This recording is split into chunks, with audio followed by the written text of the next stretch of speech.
آپ نے صرف اسی بیس کے ہی اپنے ڈاکومنٹس وغیرہ اپنے ساتھ لے کے جانے ہوں گے۔ یہاں ہم نے یہ غلط فہمی بنا رکھی ہے کہ ہم نے اگر میٹرک بیس پہ اس پوسٹ میں اپلائی کی ہے تو بعض امیدوار کیا کرتے ہیں کہ انٹرمیڈیٹ یا بی اے کے ڈاکومنٹس وغیرہ اپنے ساتھ لے کے جاتے ہیں، شاید مطلب کہ اگلا آفیسر ہمارے ان ڈاکومنٹ سے متاثر ہو جائے۔ ہو سکتا ہے یہ آپ کی سوچ ہے، لیکن آفیسر کی یہ سوچ ہو کہ آج یہ بندہ میٹرک بیس پہ اس پوسٹ بیس پہ مطلب کہ اپلائی کی ہے، وہ کامیاب بھی ہو گیا، لیکن کل کو کوئی اچھا سا جاب مل جائے اور وہ مطلب کہ کسی اچھی سے اچھی پوسٹ میں چلا جائے، پھر میں آپ سے سوال کرتا ہوں پھر آپ کیا کریں گے؟ میں آپ کو یہی مشورہ دیتا ہوں کہ آپ نے جس بیس پہ اس پوسٹ میں اپلائی کی ہے، آپ نے صرف اسی بیس کے ہی ڈاکومنٹس وغیرہ انٹرویو والے دن اپنے ساتھ لے جائیں۔ میں تو آپ کو یہی مشورہ دوں گا، باقی جو آپ کریں وہ آپ کی مرضی ہے۔ ہو سکتا ہے اگلا آفیسر آپ سے یہ سوال کرے کہ بھائی آپ کی تو تعلیم بی اے ہے، آپ پی پی ایس سی میں اپلائی کرتے، کانسٹیبل تو چھوٹی سی سیٹ ہے، آپ نے اس میں کیوں اپلائی کی ہے؟ پھر آپ کے پاس کیا جواب ہوگا اس کو دینے کے لیے؟ میں آپ کو یہی مشورہ دیتا ہوں کہ آپ نے جس بیس پہ اس پوسٹ میں اپلائی کی ہے، آپ صرف اسی بیس سے ہی اپنے ڈاکومنٹس وغیرہ ساتھ لے کے جائیں۔ اس کے بعد وہ آپ سے سوال کریں گے آپ کے پوسٹ سے متعلق، یعنی جس پوسٹ پہ آپ نے اپلائی کی تھی، یعنی اگر آپ نے L D C, U D C, J P O میں اپلائی کی تھی تو اسی پوسٹ سے متعلق آپ سے سوال کریں گے، یعنی وہ آپ سے یہ سوال کریں گے کہ آپ یہ پوسٹ کیوں جوائن کرنا چاہتے ہیں؟ تو آپ نے بس یہی جواب دینا ہے کہ سر میرے خیال میں پاکستان موٹر پولیس میں شامل ہونا ایک قومی خدمت کا حصہ ہے، اور میں اس میں شامل ہو کر اپنے ملک کی خدمت کے ساتھ ساتھ اپنے پیشہ ورانہ ہنر بھی کر سکتا ہوں۔ بس آپ نے یہی جواب دینا ہے۔ اور جے پی یو کے کینڈیڈیٹ سے یہ سوال بھی کر سکتے ہیں کہ پاکستان موٹر پولیس کا بنیادی کام کیا ہے؟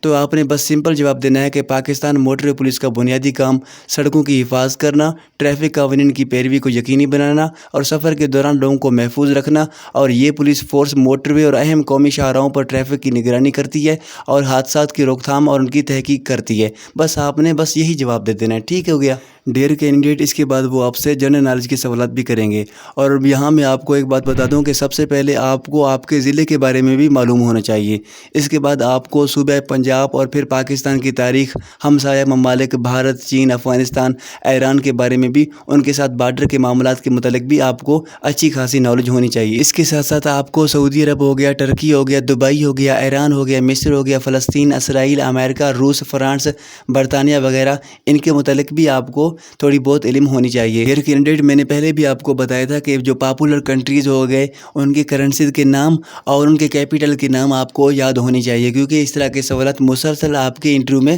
پوچھے جا رہے ہیں۔ اس کے ساتھ ساتھ اگر میں آپ کو بتاؤں کہ آپ نے محمد بن قاسم محمود غزنوی مغلیہ خاندان کے متعلق جنگ آزادی ہو گیا، اردو ہندی تنازع کب ہوا، کانگریس کا قیام اور مسلم لیگ کا قیام، ان کے متعلق بھی آپ کو تھوڑی بہت انفارمیشن ہونی چاہیے، اور معاہدہ لکھنؤ ہو گیا اور نہرو کی رپورٹ بھی ہو گئی، قائد اعظم کے 14 نکات، خطبہ الہ آباد کے متعلق بھی، اور گول میز کانفرنس 1 2 3، یعنی یہ تینوں آپ نے یاد کرنی ہے۔ صوبہ سندھ کے متعلق بھی تھوڑی بہت آپ کو انفارمیشن ہونی چاہیے، اور یعنی صوبہ سندھ کا کتنا رقبہ ہے، صوبہ بلوچستان کا، تو اس طرح بھی آپ سے پنجاب کا کتنا رقبہ ہو گیا، تو اس طرح آپ سے مسلسل سوالات آپ سے پوچھے جاتے ہیں، خاص طور پر آپ کے انٹرویو میں۔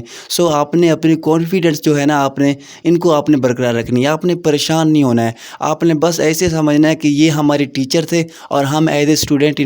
ان کے سوالوں کے جوابات دے رہے ہیں، اور آپ نے اپنے کانفیڈنس کو برقرار رکھنی ہے، ٹھیک ہو گیا؟ اس کے بعد اگر ہم بات کریں تو مزید آپ سے لیاقت علی خان کے متعلق، سر سید احمد خان ہو گیا، علامہ اقبال ہو گیا، قائد اعظم ہو گیا، یعنی ان کی ڈیتھ ہو گئی، ان کے وفات وغیرہ، اور first president, first prime minister وغیرہ ہو گئے۔ اس کے بعد اگر ہم بات کریں پاکستان ایٹمی دھماکے ہوئے تو یعنی اس کے متعلق بھی آپ سے، اور بھارت کے ایٹمی دھماکے ہوئے، اور خاص طور پر بنگلہ دیش کا جو علیحدگی ہوئی تھی 1971 میں، اور 1965 کا جنگ ہو گیا، 1960 کا جنگ ہو گیا، سندھ طاس معاہدہ ہو گیا، اور قرارداد مقاصد ہو گیا، تقسیم ہند ہو گیا، تو ان کے متعلق بھی آپ نے تھوڑی بہت انفارمیشن ہونی چاہیے۔ اور اگر ہم بات کریں کانسٹیٹیوشن ہو گیا، پاکستان کا پہلا کانسٹیٹیوشن جو ہو گیا 1956 والا، سیکنڈ تھا میرے خیال میں 1962 والا، اور تھرڈ تھا 1973 والا، ان کے متعلق بھی آپ نے مطلب کہ تھوڑی بہت انفارمیشن ہونی چاہیے، اور خاص طور پر 1973 جو اب تک بھی لاگو ہے، آپ نے ان کے متعلق خاص طور پر زیادہ انفارمیشن لینی ہے۔